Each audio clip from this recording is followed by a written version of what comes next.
Dear listeners, before one learns how to master the outer world, one must begin by mastering the inner world. The path of self-mastery is not a path of force. It is a path of awareness, discipline, and removal. Today, I would like to speak to you about the 5 hindrances that silently but powerfully obstruct your progress towards self-mastery. Like boulders in a river, these hindrances disrupt the natural flow of your potential. They must not be fought. They must be understood and transcended. Let us reflect upon them through 4 key principles that support the path to inner clarity and strength. In the pursuit of self-mastery, the first and often most subtle obstacle is the hindrance of sensual desire. This is not only about indulgence in pleasure, but about the constant pull of the senses that keeps the mind outwardly fixated. It is the craving for stimulation, the attraction to the pleasant, and the resistance to the neutral or the dull. It is the itch for something more, something brighter, something louder. The challenge lies not in the presence of pleasure itself, but in our dependency on it, our attachment to the pleasant, and our aversion to silence and stillness. Sensual desire is the reason why a person cannot sit in silence for 5 minutes without feeling bored. It is why our hands unconsciously reach for the phone, the screen, the noise. It is why we eat not because we are hungry but because we are uncomfortable with emptiness. Why do we fill every gap in our day with sound or sight? Because the mind driven by desire fears stillness. Stillness becomes a confrontation with the self, and, for many, this is more uncomfortable than any physical hardship. What we must understand is that this endless reaching outward disconnects us from ourselves. It is like trying to fill a cup with water while there is a hole at the bottom. No matter how much we pour in, the thirst returns. This is the trap of sensual desire. It gives us a moment of pleasure, followed by a longer period of dissatisfaction. It does not nourish, it only stimulates. And as long as we live on stimulation, we will never develop the strength of stillness. Self-mastery demands that we train ourselves to sit with simplicity, to be comfortable with less, not less in a way that deprives, but less in a way that frees. The ancient masters did not renounce the world out of hatred for it. They renounced it because they saw its transience. They recognized that no matter how refined the pleasure, it too shall pass, and to anchor one's peace in something passing is to build a home on sand. So how does one begin to loosen the grip of this hindrance? The first step is observation. Without judging, without reacting, simply observe the pull of desire. Notice when your mind is restless and seeks to be entertained. Notice when you are not hungry but still crave food. Notice when you are not lonely but still crave attention. This awareness is the beginning of freedom, because what we see clearly, we are no longer blindly controlled by. Next, we practice restraint, not repression but conscious redirection. Instead of reaching for the phone, pause. Instead of indulging in every craving, allow one to pass by like a cloud. You do not need to fight it, you simply do not feed it. Slowly you will find that the craving weakens, and in its place something deeper arises. A sense of contentment, a sense of enoughness. This is the gift of stillness. To cultivate stillness, you must give it space. Every day, even for a few minutes, sit in silence without any form of stimulation. No music, no phone, no conversation.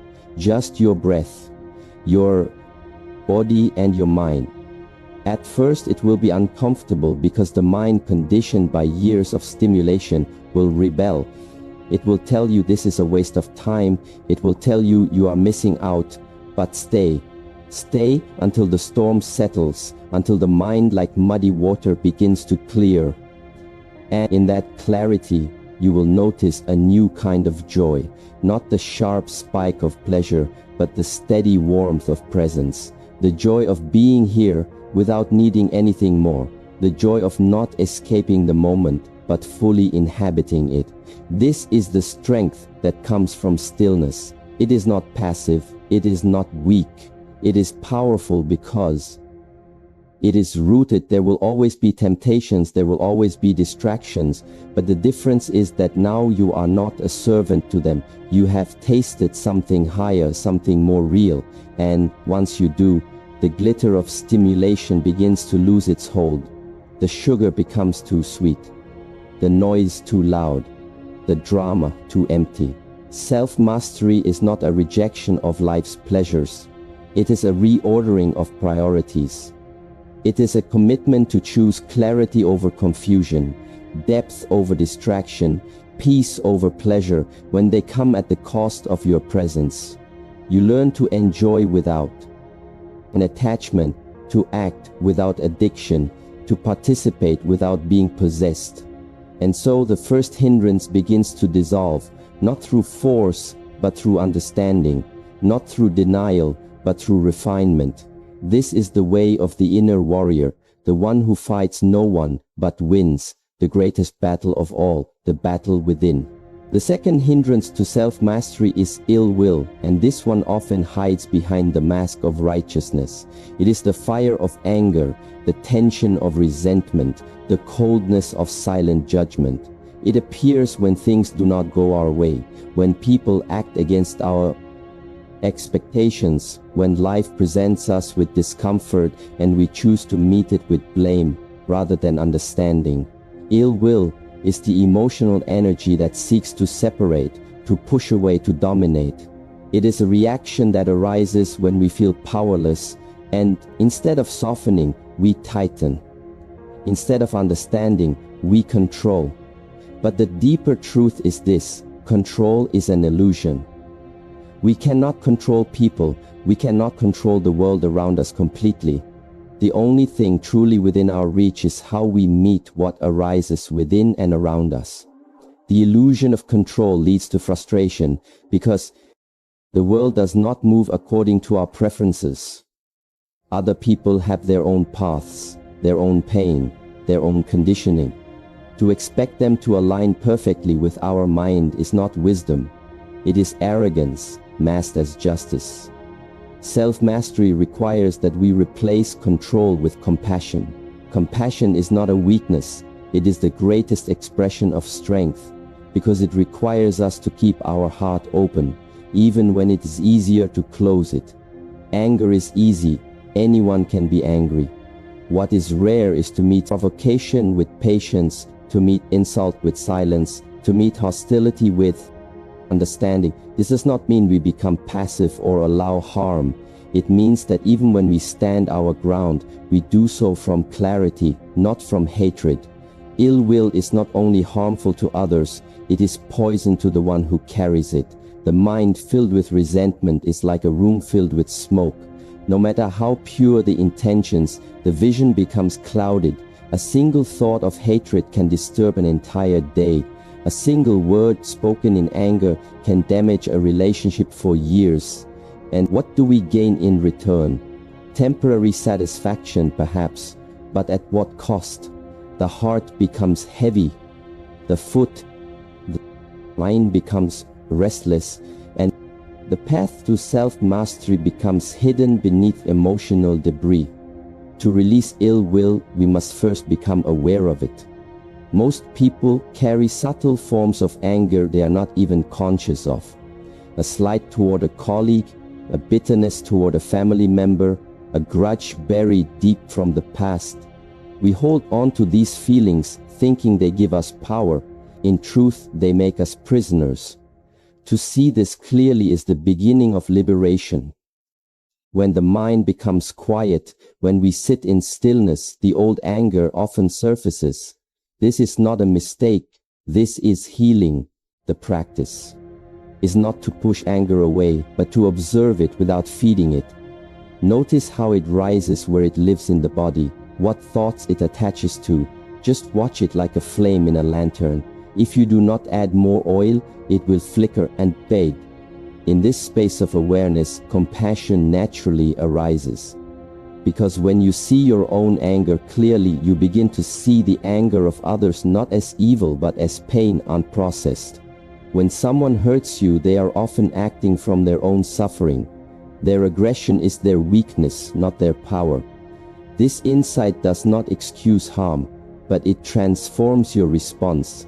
Instead of reacting, you pause. Instead of attacking, you inquire. What is really needed here? Is it to speak?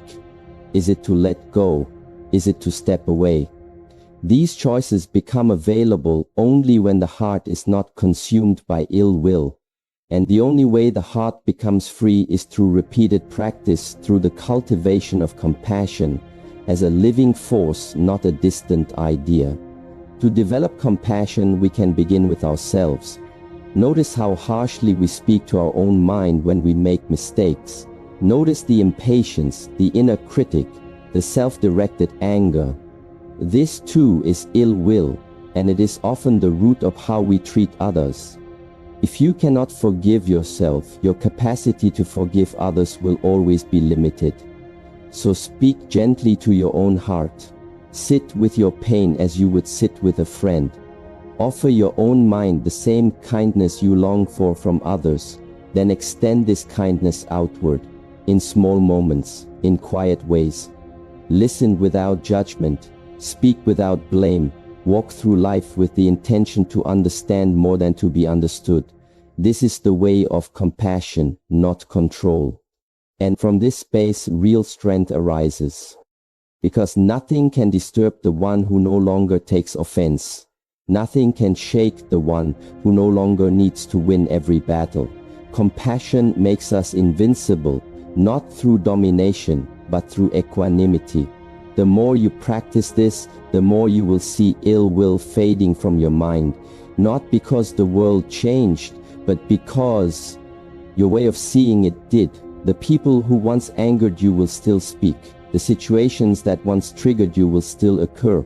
But your inner world will no longer be moved so easily, and this stillness is the beginning of true power.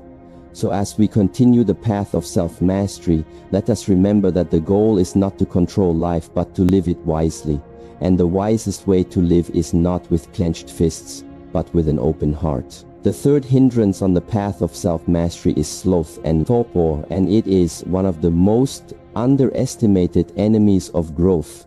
It is the dullness that creeps into the body, the heaviness that clings to the mind, and the silent voice that says, not now, maybe later, perhaps tomorrow. It disguises itself as rest, but it is not the rest that restores. It is the stillness that stagnates. It feels like peace on the surface, but underneath it is resistance. It is not physical exhaustion, but a spiritual weight that holds us back from becoming fully alive. This hindrance does not always shout, it often whispers. It tells you there is no point in trying. It convinces you to wait for the right moment, the perfect condition, the spark of motivation. But that spark rarely comes on its own, because energy is not a gift, it is a result. It is something that is generated through action, not before it. The mistake most people make is believing that they must feel ready before they begin, but readiness comes from movement, not from idleness. Sloth and torpor are not merely about laziness, they are the absence of clarity and direction.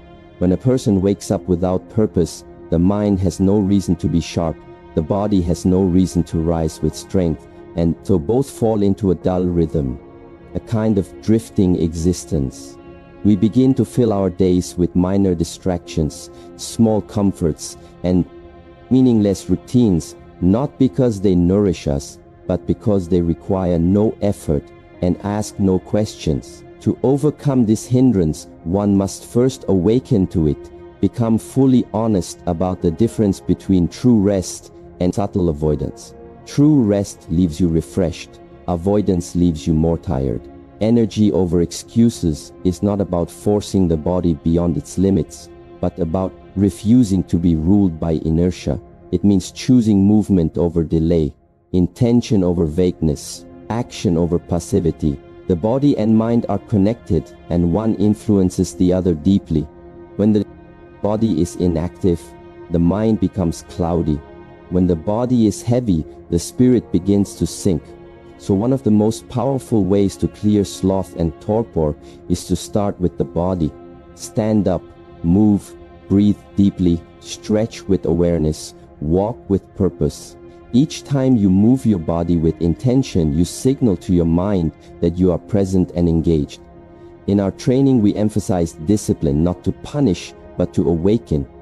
Because discipline builds momentum, and momentum creates clarity. The simple act of doing something regularly with full attention is enough to break through the fog of a torpor. Whether it is meditation, movement, or mindful work, consistency is the key. And when you feel that heaviness again, do not wait for it to pass like a cloud.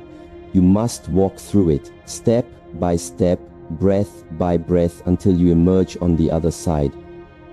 Another important aspect is environment. Just as a plant cannot grow in a dark room, your energy cannot flourish in an uninspiring space. Surround yourself with simplicity and order. Keep your space clean and your schedule intentional. What you see and experience daily influences your internal state. If your world is cluttered, your mind becomes cluttered.